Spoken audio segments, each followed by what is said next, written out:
बिस्मिल्लाहिर्रहमानिर्रहीम। रहमतुल्लाह dear traders, ये आपके सामने ऑयल का चार्ट है और टाइम फ्रेम है डे 1। तो आइए इसका एनालिसिस कर लेते हैं।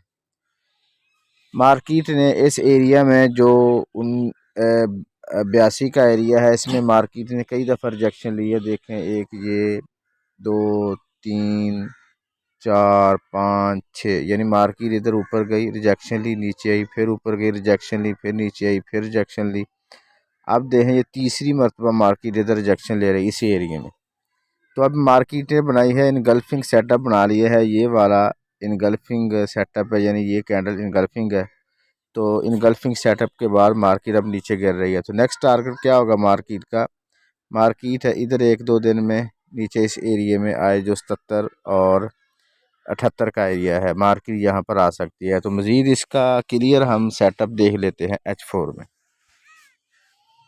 H4 में अगर हम देखें तो मार्केट ने इधर भी 3 दफ़ा रिजेक्शन लिया, मार्केट ऊपर गई, रिजेक्शन ली, फिर इस ट्रेंड लाइन को मार्केट ने टच किया, टेस्ट किया, रिजेक्शन ली, फिर ऊपर गई, इस एरिया में दोबारा रिजेक्शन ली, फिर नीचे आई और फिर ऊपर गई। अब इस एरिया में जो हमारी डे में इनगल्फिंग कैंडल भी है, तो ये H4 में भी इनगल्फिंग कैंडल बन गई है।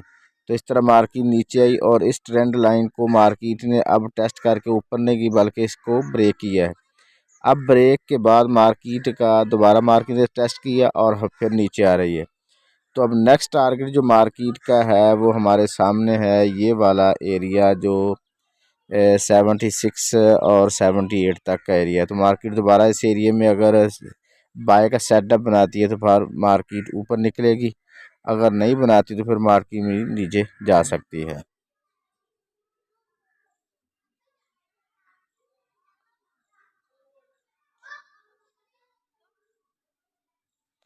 दुआ गो हूँ कि अल्लाह रब्बुल आलमीन हम सब को हर किस्म के नुकसान से महफूज रखे। अपना और अपने इस चैनल का ख्याल रखिएगा। अल्लाह हाफिज़।